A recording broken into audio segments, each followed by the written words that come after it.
Hello everyone, on se retrouve aujourd'hui pour une vidéo où je vous montre toutes les choses que j'ai découvertes au mois de février et un petit peu au mois de janvier aussi puisque j'en ai pas fait jusqu'ici. Je vais essayer d'accrocher ça là. Hop! Et du coup ça va se découper en plusieurs catégories. On commence par la première. Alors dans cette catégorie, je voulais vous parler de 3 livres que j'ai lus. Je vais commencer par celui que j'ai lu en premier, celui-ci, qui s'appelle Nous nous verrons en août.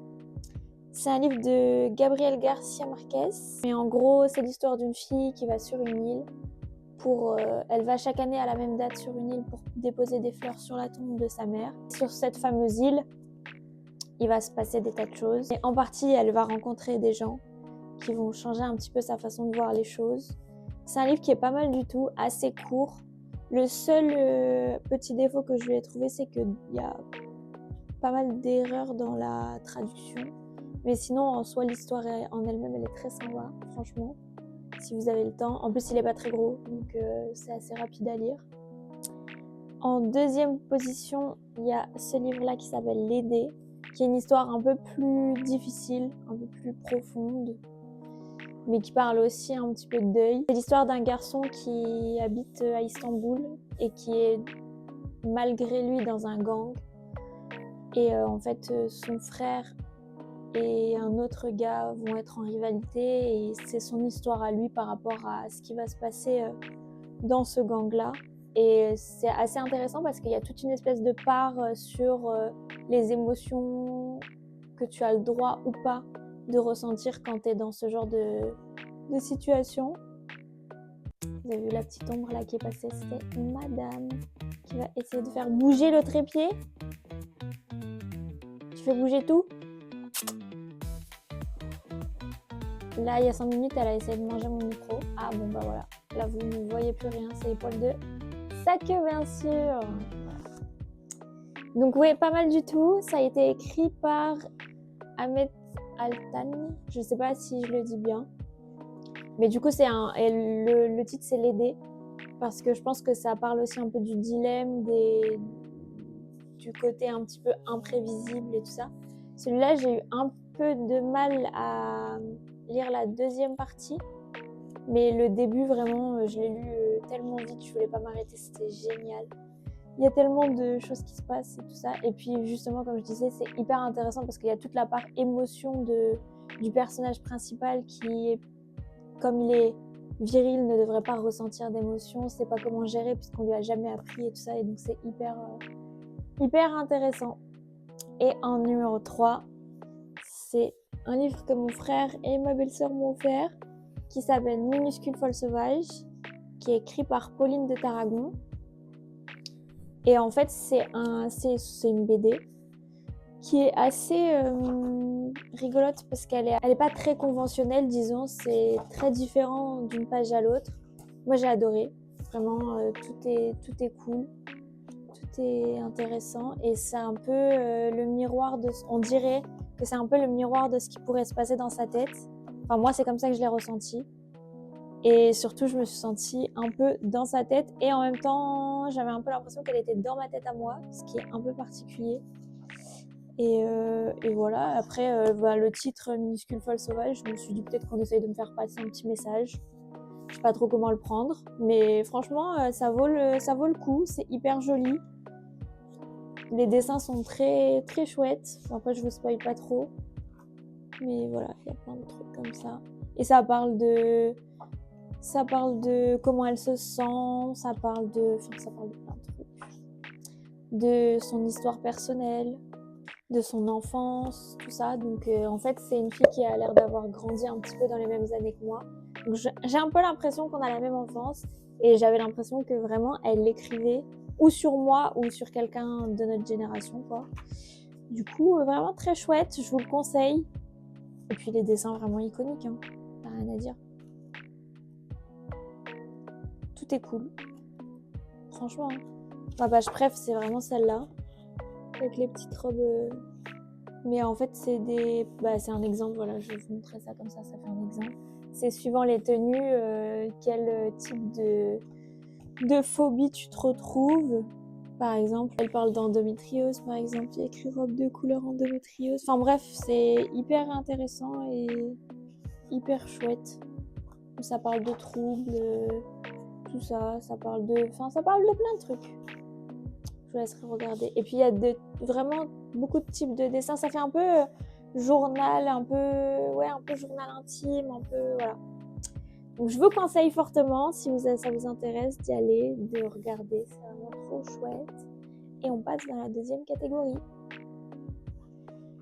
Pour cette deuxième catégorie, je voulais vous parler d'une chose, c'est que moi en ce moment j'essaye d'apprendre le portugais. Du coup, pour ça, je me suis renseignée et on a un copain avec mon copain qui est italien et qui parle français hyper bien. Et il a appris avec Assimil. Et du coup, c'est ce que j'ai acheté. J'ai acheté les cahiers pour faire des exercices de portugais. Pour l'instant, c'est assez simple parce que du coup, c'est le niveau débutant. Mais j'ai aussi pris le niveau intermédiaire pour rajouter ça en plus du fait que je fais des exercices oraux. Et j'ai aussi acheté des histoires courtes en portugais. Ça, c'est pareil, c'est hyper bien.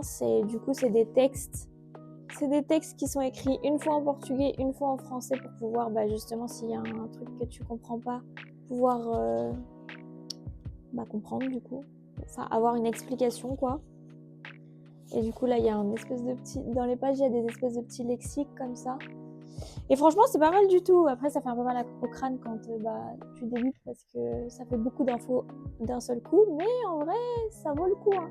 Et les exercices pour les cahiers Assimil, en fait, tu as tous des exercices, c'est différents types d'exercices. Ça fait un peu cahier de vacances, en vrai. Ça ressemble à des cahiers de vacances. Retour en été 2008, là. Mais bref. D'ailleurs, ça, c'est... Je sais pas si ça existe encore, les gens qui font des cahiers de vacances. Nous, quand on était petites, nos cousins, ils étaient obligés, nos cousins un peu plus éloignés, ils étaient obligés de faire leur cahier de vacances. Et après, ils avaient le droit d'aller à la piscine. Et nous, on était vraiment genre les enfants un peu YOLO, qui n'avaient pas de cahier de vacances. Du coup, une année, ma sœur et moi, on avait fait un espèce de caca nerveux pour avoir des cahiers de vacances, alors qu'eux, ils pouvaient pas se les voir en peinture. Mais bref, du coup, maintenant, je reprends du service en termes de cahier de vacances. Et ce cahier-là, du coup, vous avez une espèce de grille d'évaluation à la fin du cahier. Et au milieu, tu as toutes les réponses pour vérifier. Moi, je coche parce que je suis un peu psychorigide, mais en gros, tu peux vérifier tous les exercices que tu fais pour voir si c'est juste ou pas. J'ai pris le cahier d'exercice numéro 2 aussi, qui est au niveau intermédiaire. Et là, j'ai l'impression qu'il y a quand même vachement plus de phrases et tout ça à faire. Donc, faut voir. Pour l'instant, je suis quand même majoritairement sur du lexique et sur des petits exercices de... Quand tu dis il peint, du coup il est peintre, il fait du foot, du coup il est footballeur, des trucs comme ça. Mais bon, en vrai ça entraîne, hein, ça fait réviser quand même. Et on passe à la troisième catégorie. Pour cette troisième catégorie, je vais parler de trucs qui se retrouvent dans le scrapbooking. Donc au niveau scrapbooking, j'ai découvert ce petit carnet de stickers. Attention aux gens qui font du scrapbooking, vraiment c'est... J'ai pas les mots tellement c'est beau. C'est tous les métiers ou tous les différents endroits. Donc là j'en ai déjà utilisé un comme vous pouvez voir, il en manque. Mais donc là il y a par exemple poissonnier, il y a glacier. Mais il y a des trucs un peu plus niches, il y a genre crêperie. C'est trop beau. Maraîcher, épicerie. En gros, c'est tous les métiers, je dirais, ou tous les espaces de vente. T'as une boutique de cupcakes, des trucs sur l'automne. Enfin bref, c'est trop beau, c'est trop bien fait et tout. Et à chaque fois, il y a une petite maison qui est censée représenter du coup le lieu, genre la ferme par exemple. T'as une petite ferme. Et c'est un stickers aussi. Parce qu'au début, j'ai cru que c'était juste un truc pour décorer, quoi, pour compléter un peu la page. Mais non, c'est aussi des stickers. Bon, après, dans quel contexte tu les mets dans du scrapbooking, je sais pas. Mais voilà, donc ça s'appelle les jolis stickers d'Anna. Et c'est fait par une fille qui s'appelle du coup Urban Anna. Je sais pas si elle en a fait d'autres, mais du coup celui-ci vous pouvez le retrouver chez Nature et Découverte. et je crois qu'il m'a coûté 20 € apparemment. Il m'a coûté 19,99 €. En vrai, pour le nombre de stickers qu'il y a dedans, ça vaut grave le coup, surtout qu'ils sont assez jolis et assez fins. Et en deuxième temps, je vais vous parler de ce livre-là qui s'appelle Livre d'aventure autour du monde. Et pareil, donc pour rester dans le thème un peu scrapbooking, c'est des pages vides, bien sûr, avec écrit les différents pays. Et voilà, il faut les compléter en fonction des voyages que tu as déjà fait. Du coup, moi, j'ai déjà complété le Japon et j'ai complété l'Espagne aussi. J'ai complété le Japon, j'ai complété un peu la Chine, mais pas énormément parce que je compte y retourner. Je pourrais compléter l'Italie aussi parce que j'y suis déjà allée, mais en fait, j'ai pas encore assez de stickers. Parce qu'après, il faut réfléchir aussi aux stickers que tu prends et tout. Mais du coup, voilà. Là, le Japon, je savais que j'allais le faire. Du coup, j'ai complété. J'ai mis des petits tickets, des stickers et tout ça. Et en fait, c'est pour référencer tes différents voyages. Il y a aussi un espace pour mettre des photos de voyage.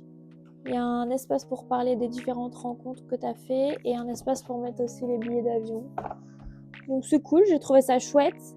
En plus, je sais pas, ça rajoute un petit côté du fait que ce soit tout réuni dans un seul livre. Et celui-là, je l'ai payé 25 € et ça donnait envie de le prendre. En plus du fait que franchement, c'était trop une bonne idée, je trouve, de cadeau quoi. Donc, voilà. Cadeau que je me suis fait à moi-même, franchement. Et on passe dans la catégorie suivante. Je voulais aussi vous parler d'un jeu qui, franchement, on a failli l'avoir pour le nouvel an, mais au final, on l'a pas trouvé parce qu'il était plus dispo nulle part. Donc, je l'ai trouvé entre-temps. C'est ce jeu qui s'appelle Easter. C'est un jeu, en gros, qui ressemble un peu au Timeline. Je crois que ça s'appelle comme ça. En gros, c'est le jeu où tu dois placer des événements sur une frise inventée. C'est-à-dire que, les explications sont un peu bancales, mais alors attendez, je vais vous montrer. En gros, tu as des petites cartes comme ça, avec dessus un QR code. Et derrière ce QR code, tu as une appli sur ton téléphone, ça scanne le QR code de la carte. Et une fois que tu le scannes, ça lance une musique. Là, par exemple, c'est une chanson de Tina Turner qui s'appelle The Best. Donc voilà, donc tu scannes ton petit truc, ça met la musique et tu dois déterminer à quelle époque c'est sorti. Donc tu dis une année. Pour les premières cartes, on pose genre une carte dans les années 80, une carte dans les années les plus récentes pour que ce soit facile au départ. Et après, en gros, plus il y a de cartes et plus ça va être difficile de placer puisque ça sera potentiellement 2017, 2018 ou des trucs comme ça. À une année près, c'est difficile. Surtout qu'il y a des trucs, tu as l'impression que c'est hyper vieux alors qu'en fait, c'est pas si vieux et inversement. C'est là que je me suis rendu compte que je suis très bonne en connaissance de musique. C'est-à-dire que je connais énormément de sons. Mais par contre, en temporalité, ah ouais, c'est terrible. Et à l'inverse, ma sœur avec qui du coup on a testé le jeu, elle est très très bonne au niveau timeline. Et en termes de musique, elle a un peu moins de mémoire musicale, on va dire. Mais du coup, voilà, ce petit jeu, franchement, il est génial. À jouer à plusieurs, ça doit être trop bien pour l'instant. On a joué qu'à 2 et c'était très chouette aussi. Et je crois que je l'ai payé 25 €. Je l'ai trouvé à la Fnac, alors qu'à la base, je ne le trouvais nulle part, même à la Fnac. Et là, il est revenu. Et surtout, j'ai vu qu'il y avait aussi d'autres sortes avec différents thèmes et tout ça. Moi, j'ai pris le classique parce que je connaissais pas, qu'on me l'avait juste pitché. Et du coup, je voulais voir ce que c'était déjà le classique. Et en version classique, franchement, c'est très chouette. Et après, il y a justement, je crois, il y a une version musique de l'été ou des trucs comme ça. Bref, il y a d'autres versions parce que quand un jeu fonctionne bien entendu, on en fait genre 3 ou 4 versions différentes sur différents thèmes. Et je vous conseille de l'essayer si vous êtes team jeu de société. Franchement, il est chouette. Et puis en plus, le fait que tu touffes de la musique et tout ça, ça rajoute un petit côté un peu festif. En gros, c'est pas juste un jeu de cartes ou un truc comme ça. Donc c'est assez chouette. Voilà. Et on passe à la catégorie numéro 4. Pour la catégorie 4, j'ai pas énormément de choses à vous présenter, mais c'est juste un peu les achats au niveau vêtements que je me suis fait ce mois-ci. Bon, il y en a un, c'est pas moi qui l'ai fait, même si je l'avais essayé. Bon, d'abord, il y a ce t-shirt très chouette avec un espèce de skater dans le dos d'une collection qui s'appelle One Day in the Park. Donc, comme c'est écrit devant, je l'ai acheté à Uniqlo. Et il me semble que je l'ai payé 20 €, 19,90 €, un truc comme ça. Après, c'était dans la collection homme, donc il est un peu grand. Enfin, les manches, elles me vont genre jusque là. Mais moi, j'aime bien les trucs un peu larges et tout. Ça me plaît mieux. Et sinon, j'aurais bien aimé un peu le même, mais en version un peu baby tea, mais je ne l'ai pas trouvé. Donc, j'ai pris celui-là. J'adore la couleur. Je trouve que c'est une couleur qui me va hyper joliment, hyper facile. Il n'y a pas beaucoup de couleurs où je suis à fond, mais rouge et bleu, pour le coup, je suis sûre que ça me va. Donc voilà. Et en deuxième pièce que j'aime bien et que j'ai eu récemment, il y a ce pantalon. Voilà, comment je vais faire pour montrer ça? Ce pantalon Lacoste. C'est un pantalon vert, un peu vert émeraude. On voit pas très bien sur la couleur sur la vidéo, mais il est hyper beau. Et il est en velours côtelé. Et en fait, il est assez large jusqu'en bas. Et je l'ai eu du coup, c'est mon copain qui me l'a offert pour la Saint-Valentin parce que je l'avais essayé et que, soi-disant, il ne l'avait plus. Et en fait, j'ai découvert qu'il me l'avait acheté pour la Saint-Valentin parce qu'il est trop mignon. Et du coup, bah voilà, il est super chouette, il est hyper confortable. Et on passe à la catégorie suivante. Pour la dernière catégorie, je vais vous parler d'une recette que j'ai découverte grâce au travail. Parce que je travaille dans la restauration et du coup, en ce moment, on me propose en dessert des puddings aux graines de chia. Oui, oui. Alors au début, quand tu vois l'aspect que ça donne pas très envie. Ça ressemble un peu, je sais pas pourquoi dans ma tête, à chaque fois que je le voyais, je me disais ça ressemble à des œufs de grenouille. Vous voyez la scène dans Nanny McPhee quand elle verse le thé et qu'il y a les œufs de grenouille qui tombent. Tea? Yes, tea. We must blanket the raw impulse with a reliable beverage. Ça ressemble un peu à ça. Donc dit comme ça a pas l'air très appétissant, mais je vous jure c'est délicieux. J'ai oublié un petit peu la tête que ça avait. Je vous mettrai des petites images. Mais j'ai oublié la tête que ça avait et j'ai goûté et franchement c'est excellent. C'est du coup des graines de chia, du lait de coco et du sirop d'agave mélangés et après tu laisses poser pour que ça devienne un peu comme imbibé et franchement c'est trop délicieux. Si jamais vous avez envie de tester, peut-être que je ferai une vidéo où je ferai la recette comme ça au moins ça vous montrera comment on fait les dosages et tout et franchement c'est incroyable. Je pensais pas que ça allait devenir une addiction tout simplement. Mais d'ici peu, je ferai la vidéo où je fais la recette et comme ça, vous verrez ce qu'il en est. Bon, sur ce, je vous laisse et on se retrouve le mois prochain pour la prochaine vidéo du mois. Bye!